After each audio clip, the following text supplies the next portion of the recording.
Bom, tem uma outra notícia, porque Jair Bolsonaro reagiu às acusações que foram feitas pelo ditador Nicolás Maduro.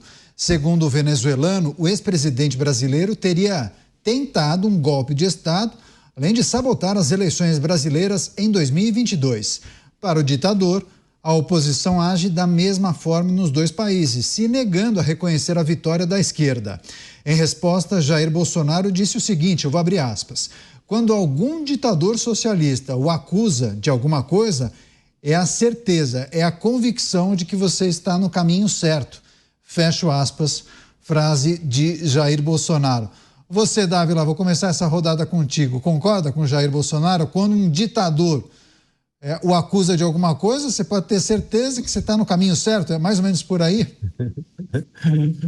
Não, olha, Maduro tem horror a Bolsonaro, não é só porque Bolsonaro é da direita e ele é um ditador da esquerda, porque Bolsonaro reconheceu Juan Guaidó como legítimo presidente, que não passou pano para Maduro, porque nunca tratou Maduro como um legítimo representante da vontade do povo venezuelano. Então, Maduro tem ódio ao governo Bolsonaro por ter feito isso.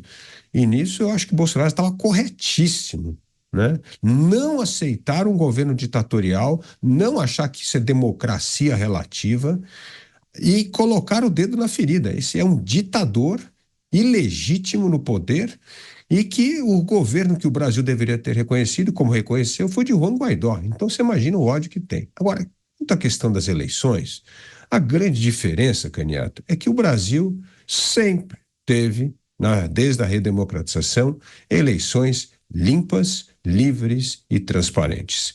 E a Venezuela não tem nada disso. A Venezuela tem um ditador que não consegue apresentar as atas, que não consegue provar que venceu as eleições e que usa da fraude para sufocar a vontade popular do povo venezuelano que elegeu maciçamente o nosso González como presidente da República. Então, Edmundo González é o legítimo presidente da República da Venezuela, não é o usurpador Maduro. Portanto, não dá para comparar o sistema eleitoral venezuelano com o sistema eleitoral brasileiro. Esse sim, de uma democracia séria, transparente e livre. Nicolás Maduro fez uma porção de acusações a Jair Bolsonaro durante uma live pela internet e depois a pronta resposta do ex-presidente Jair Bolsonaro, dizendo, bom, se Maduro fez essas acusações, eu tenho certeza, eu tenho convicção que eu estou no caminho certo. Você, Cristiano Beraldo. Bom, Caniato, o que fala Nicolás Maduro não se escreve. No fundo, não tem absolutamente nenhuma relevância do ponto de vista do conteúdo. Você está falando de alguém que destruiu um país extremamente rico, porque esse é um detalhe importante. O Nicolás Maduro e a sua quadrilha, eles são tão incompetentes que eles pegaram um país que está ali em cima de uma das maiores reservas de petróleo do mundo, que poderia produzir uma riqueza extremamente abundante para saciar tanto a vontade de roubar que eles têm, como também dar ao povo uma vida minimamente digna. Mas, ao invés disso, eles destruíram a galinha dos ovos de ouro. Hoje a produção da Venezuela é absolutamente medíocre por falta de investimento, e eles resolveram ganhar dinheiro com tráfico de drogas e outras picaretagens mais. Então é uma gente absolutamente desprezível, medíocre, que não merece a atenção de absolutamente ninguém. Nicolás Maduro se colocou numa posição de defender a sua permanência na presidência da República da Venezuela, não porque ele tem um interesse em continuar executando uma política, seja ela comunista, bolivariana. Se ele tivesse alguma veracidade intelectual e moral, eu até poderia entender que ele é apenas um irresponsável, um louco que está tentando executar um projeto utópico de vida, mas não. Ele quer permanecer a qualquer custo na presidência da República da Venezuela porque ele não quer ser preso. Ele não quer perder os bilhões que ele roubou. Ele não quer, talvez, ser confrontado naquele momento em que um canalha como ele é tão covarde que às vezes pega uma arma e tira a própria vida para não enfrentar a justiça, não enfrentar a cadeia, não enfrentar a humilhação pública de ver o mundo inteiro descobrir as suas falcatruas. Então, sinceramente, ele dizer que houve fraude no Brasil, ele dizer isso, aquilo, eu acho completamente irrelevante e sequer merece resposta.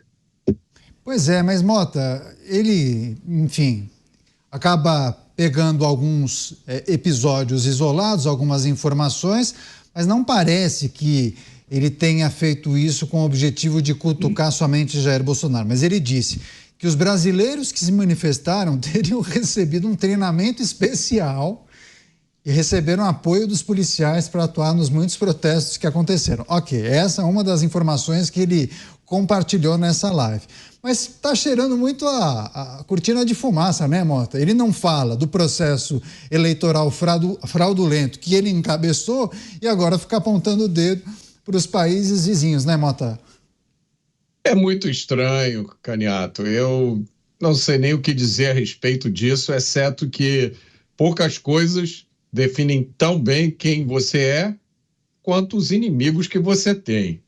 Ser atacado por um ditador da espécie de Maduro talvez tenha mais valor do que você ser elogiado por um grande herói, por uma grande figura.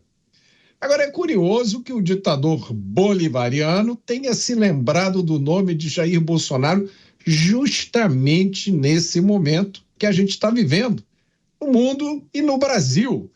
É curioso, Caniato, porque agindo assim, o Maduro serve como uma espécie de bússola moral.